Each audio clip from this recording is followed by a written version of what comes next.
How are you, Diane? Doing well. How about you, Lisa? Good, good. We heard things are picking up. Are we right? Yeah, it has been actually very busy. I got 4 contracts in the last 2 days and am expecting 2, probably one today and another one tomorrow, plus some others that are out there. So people are still looking and buying, which is fantastic.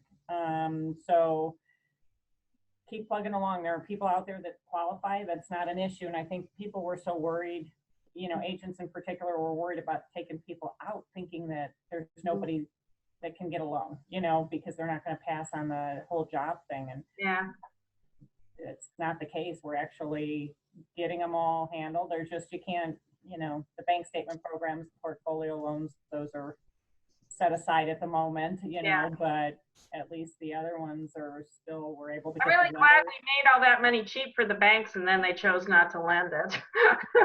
Yeah. Well, I think that's changing a little bit too, because we got some communication and we've got another conference this afternoon, but the feds agreed to buy the mortgage-backed securities at an unlimited amount. So basically that tells the investors that they're still going to support and buy those mortgage-backed securities, which will allow the investors are going to free up to lend because they're concerned that they're going to have them, be stuck with those loans.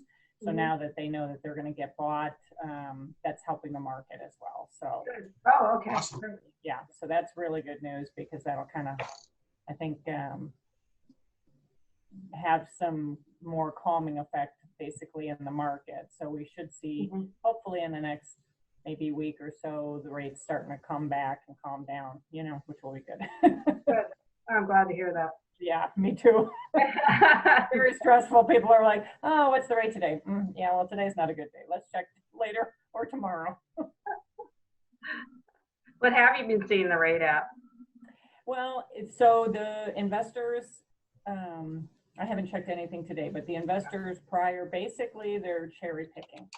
So for some that have 740 and above credit scores, debt ratios are good.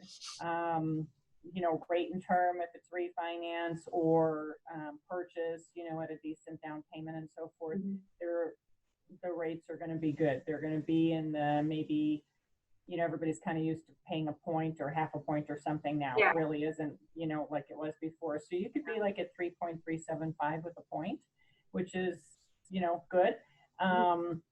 And any increment in between, you can have a half a point and be maybe a 3.5 or something like that. So depending on the strength of the borrower is really what they're doing. Yeah. So that is what I'm seeing is the main focus really as to what's hitting. Yeah. Is where the pricing is going because they're cherry picking. Anybody that's sub, if you're sub 680, rates are brutal, and so they're watching what they're doing. So what I'm doing is I've had more probably down payment assistance program files just in the last 2 weeks than I've had in the last year.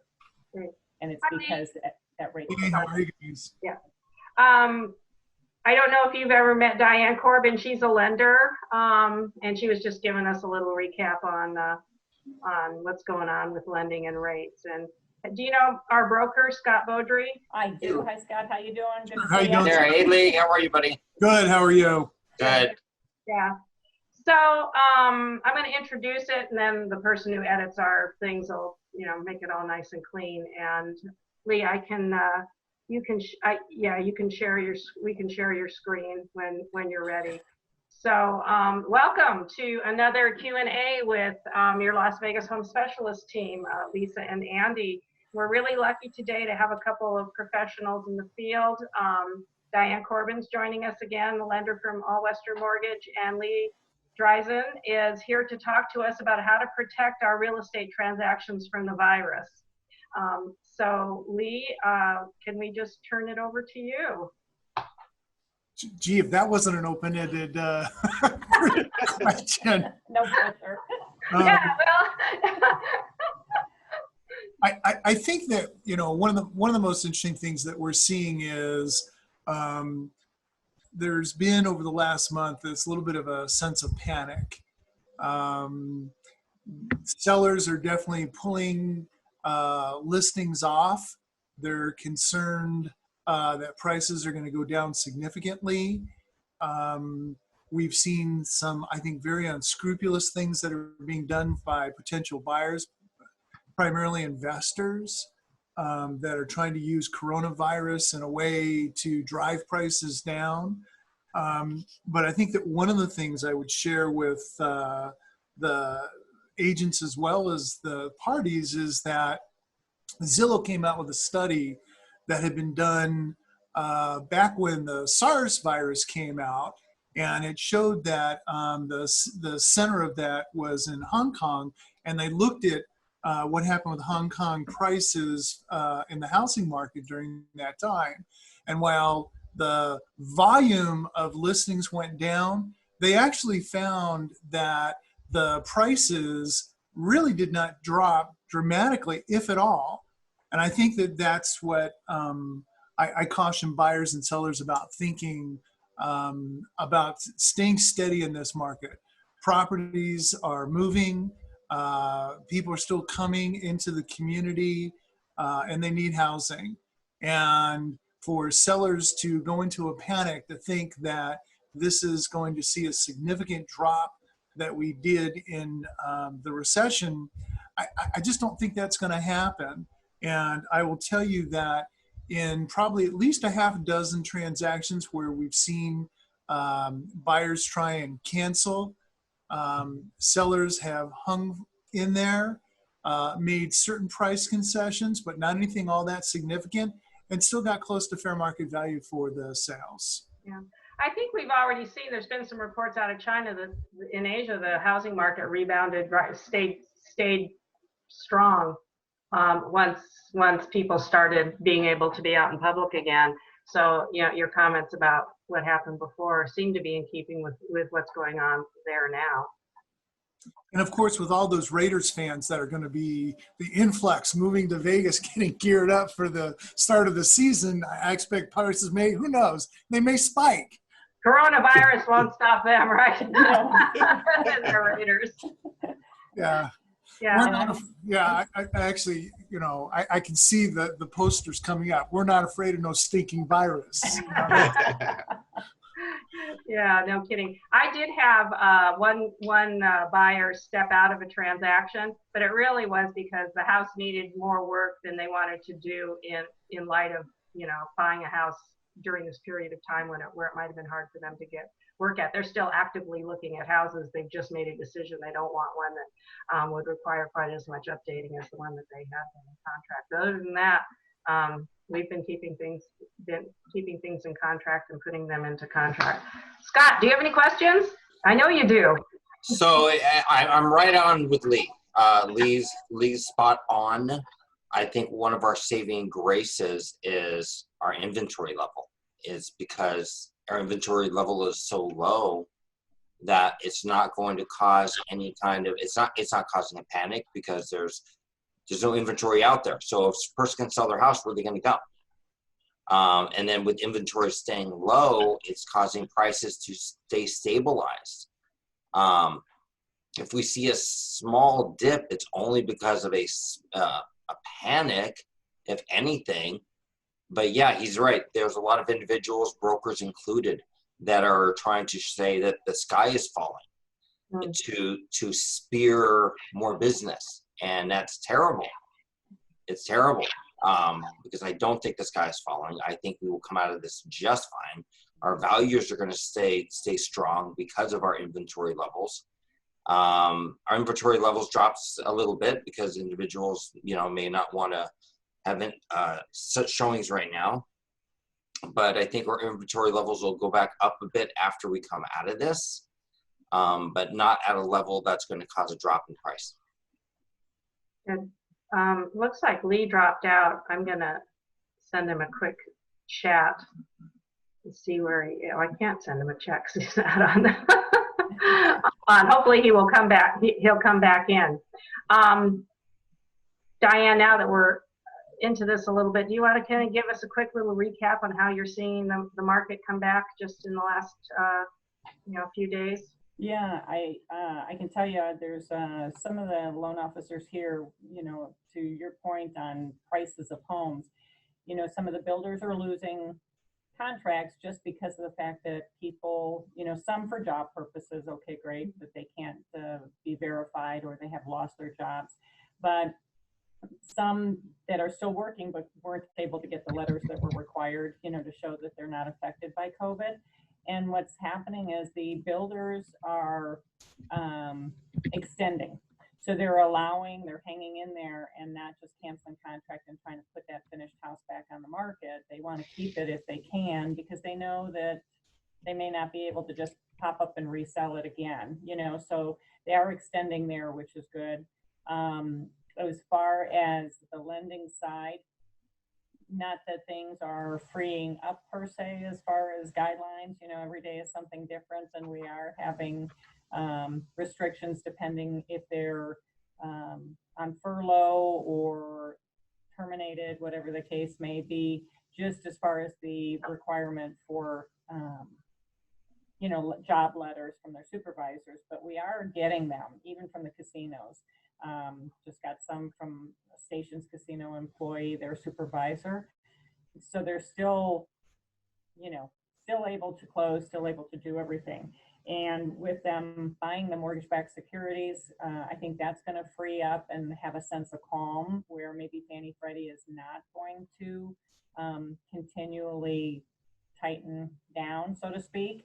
And since they've also put out the directive with the deferments and forbearances, that literally they're going to allow, 3-4 months. Some of them, I think we talked in the last meeting, some of the lenders were basically giving forbearance, they would say, for 90 days. And at the end of 90 days, they had to pay back those 3 months payments plus the 4th month, which of course nobody could do. Wouldn't make sense to do it. And now they're really putting out some information that I guess some of the servicers were giving that one option, but they really have 3 options. And so I think some misinformation was going out to the borrowers, maybe to try to, deter them from doing a forbearance or deferment on their loan, just hoping that they would be able to kind of keep them paying. But that is something we're advising clients now, literally if you've gotten one explanation of that deferment, call and recheck, because the servicers, I think they kind of got a slap basically to say, hey, you have to give them the 3 options, to put it at the back of the loan. You can continue to pay, or you can forbear and pay and catch up, so there's a couple options. Which I had read that too. You're back, Lee. Hello. Sorry, I'd like to say it was coronavirus related, but unfortunately, we've got construction going on down the street, and it has caused some power surges, and it shut my computer down. Hopefully it's not going to happen again. Sorry about that. Well, we better let you talk while we've got you. Okay. So one of the things that I wanted to do is talk a little bit about to the buyers, some of the things and that we're recommending to buyers. We're starting to see potentially some relaxation of some of the restrictions. My kids are excited because now they may be able to play pickleball again this weekend. Very exciting. My wife's excited because she might be able to shop again. But we're still telling prospective buyers, look, you've got to use your common sense out there. They really should not be driving with agents in their cars. And if they are, you should be still masking up and using gloves. It's not suggesting that the agent isn't sanitizing, but it's better safe than sorry. I think that when they go, as you know, what was interesting is originally the governor's directive did not prevent open houses, excuse me, and some agents were still doing that. However, he subsequently, just a couple weeks ago, came out with a new directive that banned all the open houses. But agents are still able to have buyers go in and see prospective homes. And I think that you have to, as a buyer, just assume that they're not sanitizing as well as they should. Wear your mask, wear your gloves. You know, be very mindful of any place that you're touching in the home. It's easy to say that, but if you wear the mask and the gloves, it's a significant reduction of the potential of getting any kind of exposure. One of the forms that we saw just pop up recently that an agent asked me about was the listing agent provided a form to the buyer's agent asking them to complete information about whether the buyer had been exposed to coronavirus, been diagnosed with coronavirus, or was aware that they had been in close proximity with anybody who had such a diagnosis. And I think their initial reaction was they're asking for a lot of private protected health information. Is there some kind of HIPAA violation? But the reality is that it is permissible, and they have the right to make those inquiries, and it's appropriate to make those inquiries. And if you're really concerned as a buyer that the completion of that form and now turning it over to a seller is not going to be handled appropriately, then don't go into the home. They have the right to make that inquiry, and it's reasonable under the circumstances. I think that one of the things that buyers should think about is this notion of why not try and negotiate as one of the terms that they're required to do, the seller is required to have a deep clean done after they get out of the unit. It's easy enough to confirm the deep clean was done through receipts. And I think that another important issue that buyers should be thinking about, you know, I get it. They're excited. That close of escrow has finally come. They've got the licensees out of their hair finally. They don't have to sign any more documents for the title company, and they just want to move in right away. And I think there's a potential issue with that. You know, we've seen so much information about the coronavirus, but the studies that I've seen are seeming to indicate at most it's existing 4 to 6 days on surfaces. And apparently it's a little bit longer on paper products or anything with cellulose, which there's so many of those systems in the house. And so one of the things we're recommending is don't move into the house right away. Negotiate for the deep clean, but then give it another 4 to 6 days before you consider moving in. It seems like such a silly suggestion, but I think it's another wise precaution in light of what's going on right now. So those were some of the things that we've been working with our buyers and talking about, just some real common sense approaches. And I think that this is going to extend through June, that these are the same kinds of recommendations we'll make to the buyers. Mm-hmm. And then, of course, one of the biggest things we're seeing, which is we've never seen before, is the coronavirus addendum. So I was curious, Lisa and Andy, have you guys, are you having that addendum incorporated in any of the offers that you guys are submitting on behalf of your clients? I haven't used it yet, but the way I interpreted it, and you know what, I'm glad I have you here because you could probably interpret it better legally than I could, is that if I needed it, I could use it. Like if I saw there were delays going on, but I haven't, the deals that I've had going on, I haven't really had any issues so far that I've needed it. I haven't even looked at it, if you want to know the truth. Don't tell Scott that, though. I do have it on our form system just Yeah, I do that. I will tell you, we're seeing it come up in a number of contexts, and it's really come up in primarily a lot of our probate sales. I understand the contingency if someone had loan approval, but then they subsequently lost their lost their job, and now obviously the lender's not going to fund. Right. That to me is a legitimate basis for someone to ask for the return of their money. Mhm. What's really interesting is that the NER forms, they all hit across the country around the same time, these addendums, and they're virtually all identical.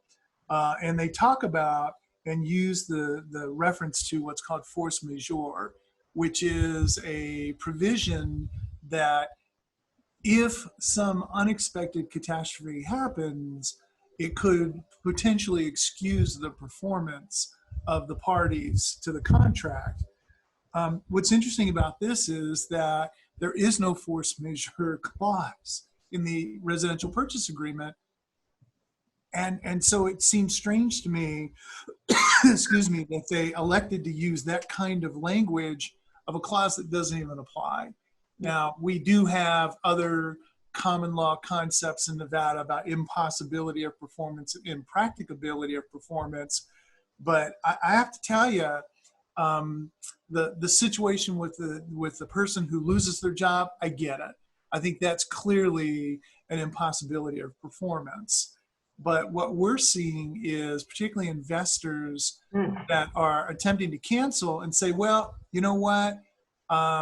We're not able to proceed anymore because we think that the rental market's going to be a catastrophe. So the numbers that we've given you don't work for us, and they've submitted these addendums. And it's very frustrating because in some of the cases, we've already gone through all the steps to even get court approval.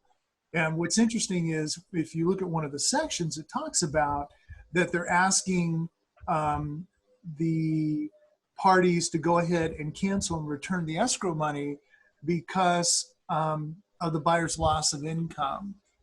Well, I have to tell you, I mean, we've held firm on a couple of these deals and told the sellers when an investor thinks that they're just not going to be able to get the rent out of it that they could previously, that's not a force majeure event. And that's not a loss of income. And we have, we've had a couple situations where, quite frankly, we're negotiating whether or not we're going to agree to the return of the escrow money.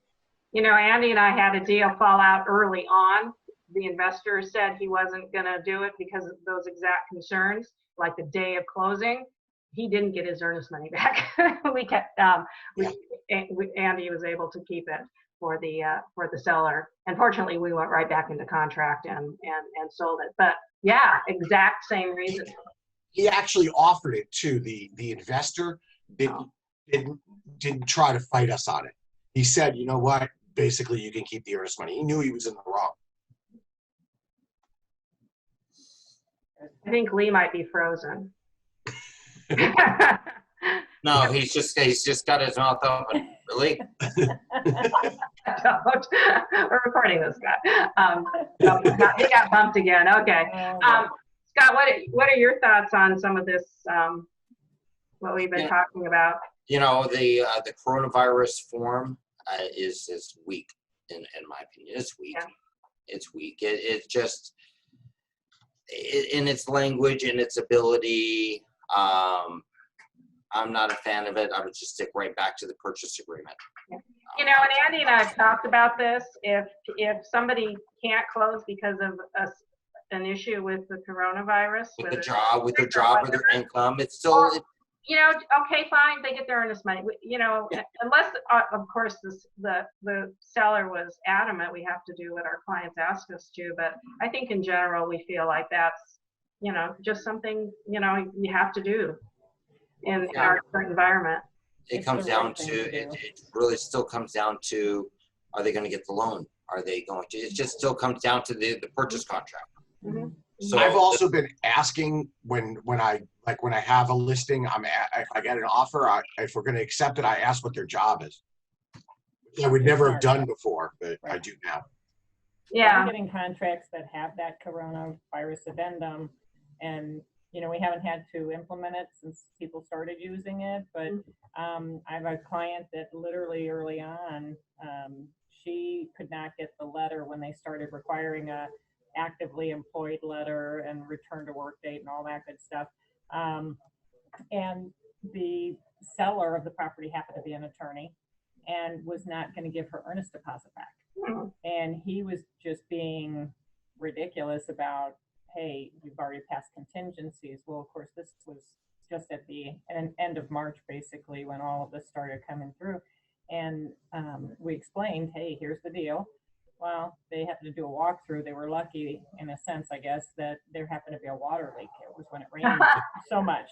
So they had to repair, you know, it was like, hey, you need to go in and do this. We're not going to close with, you know, we can't, but in that walkthrough, those items need to be fixed, and you were aware of them before, and was able to get out on that and get the earnest deposit back. But some people are being a little I can. ridiculous on that. He I was just an see that. I attorney just see this document as being abused.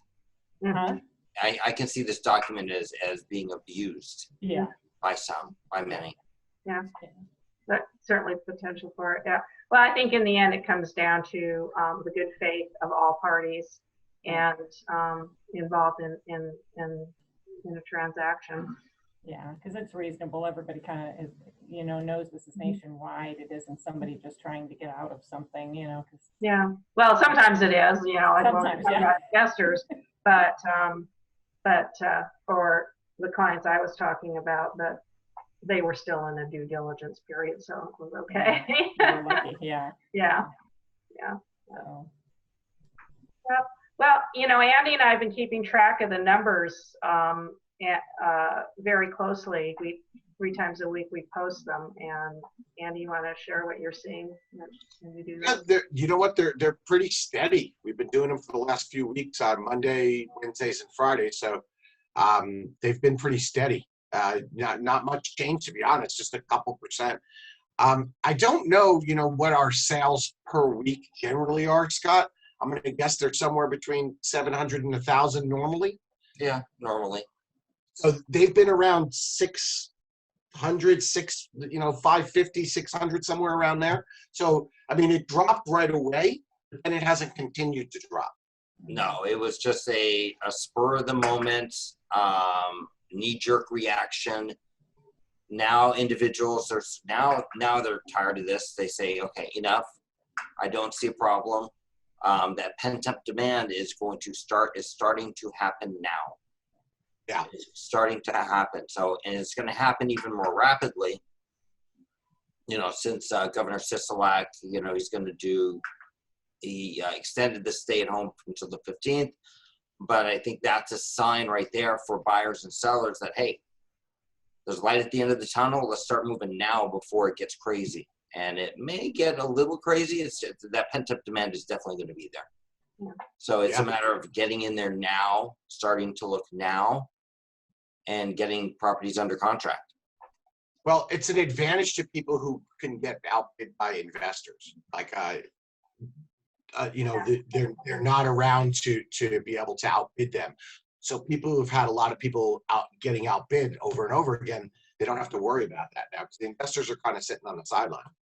Yeah, it's kind of a mix between a seller's and a buyer's market right now. Yeah. Interesting, isn't it? Yeah. You know, next week we're going to have a financial advisor on talking about the benefits of investing in real estate right now. That'll be next Thursday. Is that right, Andy? Mm-hmm. Yeah, Northwestern Mutual. that's right. So. seeing people that have been on the fence for a while, not really wanting to jump in, and they're now coming about because I think they see that there's probably better opportunity pricing wise. You know, they're thinking that the prices are lower because of the pandemic, so that's fine. They're not, though. They're not. And they're afraid the interest rate might go up after this whole stay-at-home Exactly. issue is completed. Yeah, so they have more time to look because a lot of them are online looking, but I'm getting more that are coming back around that have kind of been on the fence. So I think that's going to spark. It's going to get, I mean, it's been busy. I think it's going to get pretty crazy. It's going to spark. Yeah. Well, and what was abnormal, you know, 6 weeks ago is kind of the new normal, and people do start to move on with their lives. And the thinking about moving is usually something that you've been doing for a long time. And if you're really that far along in the process, once I think there's a level of comfort that people are starting to have just by doing things a little bit differently. And we can see some glimmers of hope. You know, the governor coming on and saying he's going to open up some public places, and people are going to get to shop and get their package delivered to their car. I love that. You know, being able to start having medical care for other things. All of those, I think, are just give people like a gradual, you know, like we gradually went into this, taking more and more precautions. Now we're going to gradually come out of it. This is the feeling I have right now. It's a sense of calm, I think, to people Yeah. that yes, it's going to open up again, and it may be gradual and it may be a new norm of how things are handled, but it's still, I think it gives them comfort and knowing that they can move forward. Yeah. Diane, have you seen any problems with appraisals? I have not. I'm gonna knock wood real quick. I've had no values, just had one come in yesterday, and as is, same price, no issues, and That's all good. different levels of properties too. Yeah, I was talking to an appraiser this morning, and he was saying, well, the only sales that really are available for comps anyway are pre-corona closings. I mean, you know, pre-March 15th. Oh, yeah. Yeah. And but all that means to me is, okay, if those are the comps, then we're going to be still It's good. fine. Yeah.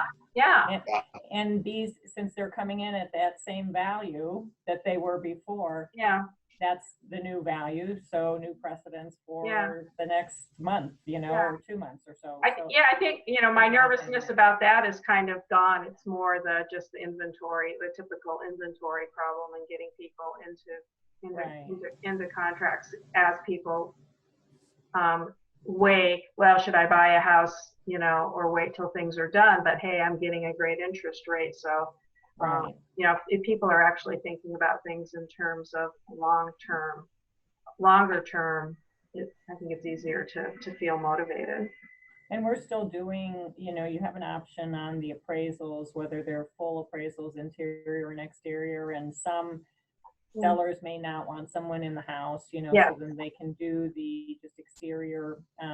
They haven't really clarified what after the fact will happen. Didn't you see something about that? So they were going to send the appraiser in the house after the loan closed? Yeah, and I said, okay, you know, no, we're going to have full appraisals done until somebody won't go in a property or won't allow it, because you don't want to have any option for after the fact if value is different, or you know, that appraisal thing was just a publicity gimmick.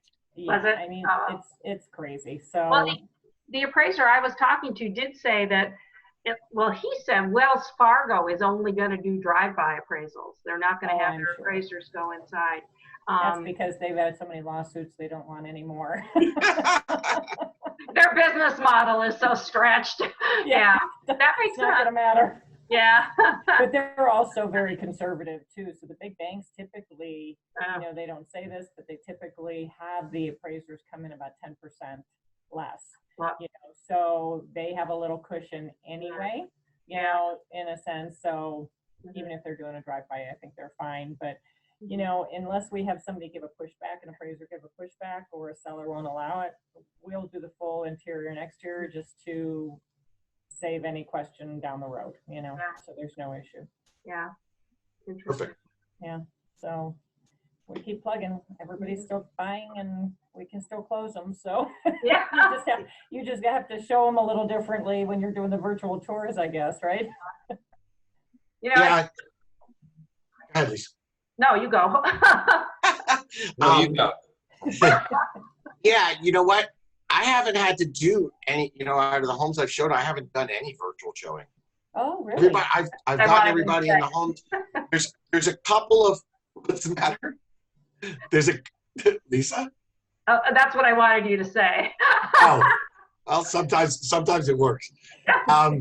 So yeah, everybody's that's wanted to look has looked. Now I have seen homes, like I have a client that wanted to see a couple of homes that weren't allowing showing. Okay. So, and that was, you know, sometimes there's always those, but this was specifically due to the virus. So that was something we didn't, you know, we couldn't see. They wouldn't make an offer without seeing it, which I understand a lot of people don't like to do that, even though, it really doesn't hurt you to do that because you're not going to lose anything. If you Right. don't like the house when you finally get to see it, you can just back out of the offer. Like, that's the biggest issue I've seen. I haven't had any problems. Yeah. Well, we need to wrap up. But Diane, we couldn't have, this weekend is our annual client appreciation party, which obviously we're not having in person. Right.